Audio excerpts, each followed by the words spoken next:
ನಮಸ್ಕಾರ. ಆರ್ಫೆ info YouTube channel ಸ್ವಾಗತ.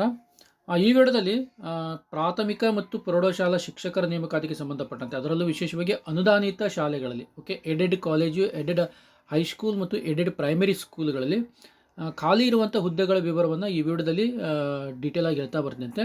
ಮತ್ತು ಡಿಸ್ಕ್ರಿಪ್ಷನ್ ಬಾಕ್ಸಲ್ಲಿ ಪ್ರೌಢಶಾಲಾ ಶಿಕ್ಷಕರ ನೇಮಕಾತಿ ಗುಂಪಿದೆ, ಇಂಟ್ರೆಸ್ಟ್ ಇದ್ದವ್ರು ಜಾಯ್ನ್ ಆಗ್ಬೋದು.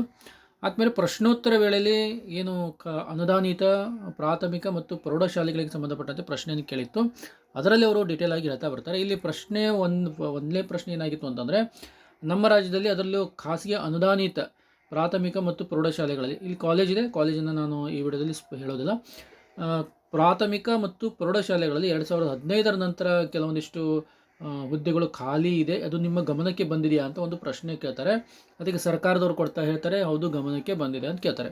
ಹಾಗಿದ್ದರೆ ನೀವು ಗಮನಕ್ಕೆ ಬಂದಿದ್ದೇ ಆಗಿತ್ತು ಅಂತಂದರೆ ಇವುಗಳನ್ನು ವಿವರವನ್ನು ನೀಡ್ರಿ ಅಂತ ಹೇಳ್ತಾರೆ. ಎಷ್ಟು ಖಾಲಿ ಇದೆ ಅನ್ನುವಂಥ ವಿವರ ಬೇಕು ಅಂದ ತಕ್ಷಣ ಅವರು ಹೇಳ್ತಾರೆ 2016ರಿಂದ 2023ರವರೆಗೆ ಅವಧಿಯಲ್ಲಿ ನಿಧನ, ನಿವೃತ್ತಿ ಮತ್ತು ರಾಜೀನಾಮೆಯಿಂದ ಹಾಗೂ ಇತರ ಕಾರಣಗಳಿಂದಾಗಿ ಖಾಲಿ ಇರುವಂಥ ಹುದ್ದೆಗಳ ವಿವರ ಅಂತ ಹೇಳ್ತಾರೆ. ಅಂದರೆ 2016ರಿಂದ 23 ಅಂದರೆ ಸುಮಾರು 8 ವರ್ಷಗಳಲ್ಲಿ ಪ್ರೆಸೆಂಟ್ಲಿ ಅನುದಾನಿತ ಪ್ರಾಥಮಿಕ ಮತ್ತು ಪ್ರೌಢಶಾಲೆಗಳಲ್ಲಿ ಎಷ್ಟೆಷ್ಟು ಹುದ್ದೆಗಳು ಖಾಲಿ ಇದ್ದಾವೆ ಅನ್ನೋ ಲಿಸ್ಟ್ ಕೊಡ್ತಾ ಬರ್ತಾರೆ. ಇಲ್ಲಿ ನೋಡ್ಬೋದು ನೀವು, ಪ್ರಾಥಮಿಕ ಶಾಲೆಗಳಲ್ಲಿ ವಿಭಾಗವಾರು ಕೊಟ್ಟಿದ್ದಾರೆ. ಇದು ಬೆಂಗಳೂರು, ಕಲಬುರಗಿ, ಧಾರವಾಡ ವಿಭಾಗಕ್ಕೆ ಸಂಬಂಧಪಟ್ಟಂತೆ ಪ್ರಾಥಮಿಕ ಶಾಲೆಗಳಲ್ಲಿ ಬೆಂಗಳೂರು ವಿಭಾಗದಲ್ಲಿ 1600 ಖಾಲಿ ಇದೆ, ಕಲಬುರಗಿಯಲ್ಲಿ 1785 ಇದೆ, ಧಾರವಾಡಕ್ಕೆ ಸಂಬಂಧಪಟ್ಟಂತೆ 695 ಹುದ್ದೆಗಳಿದೆ, ಒಟ್ಟು 4080 ಹುದ್ದೆಗಳು ಖಾಲಿ ಇದ್ದಾವೆ.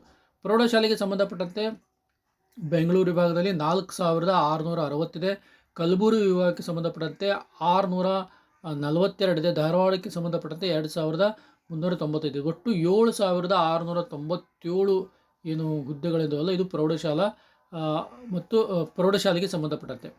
ಒಟ್ಟು ಇವು ನೋಡ್ತಾ ಬರೋದಾಗಿತ್ತು ಅಂತಂದರೆ 7000 ಮತ್ತು 4000 ಸೇರಿದರೆ 11,000, ನಿಯರ್ಲಿ 12,000 ಏನಿದಾವಲ್ಲ ಅನುದಾನಿತ ಶಾಲೆಗಳಲ್ಲಿ, ಪ್ರಾಥಮಿಕ ಮತ್ತು ಪ್ರೌಢಶಾಲೆಗಳಲ್ಲಿ ಏನಿದಾವೆ ಹುದ್ದೆಗಳು ಖಾಲಿ ಇದ್ದಾವೆ ಅಂತ ಅವರು ಡೀಟೇಲನ್ನು ಕೊಡ್ತಾರೆ. ಓಕೆ, ಮತ್ತು ಇವುಗಳ ತುಮಕೂರು ಬಗ್ಗೆಯೂ ಸಹಿತ ಬರುತ್ತೆ, ಅದು ಮುಂದಿನ ಸೆಕ್ಷನ್ದಲ್ಲಿ, ಮುಂದಿನ ವಿಡಿಯೋದಲ್ಲಿ 2015 ನಂತರದಲ್ಲಿ 2015ರಿಂದ 2020ರವರೆಗಿನ ಅವಧಿಯಲ್ಲಿ ಅವರು ಅವಕಾಶವನ್ನು ಕೊಟ್ಟಿದ್ದಾರೆ. ಅದರ ಬಗ್ಗೆ ಇನ್ನೂ ಪ್ರೋಸೆಸ್ ನಡೀತಾನೆ ಇದೆ.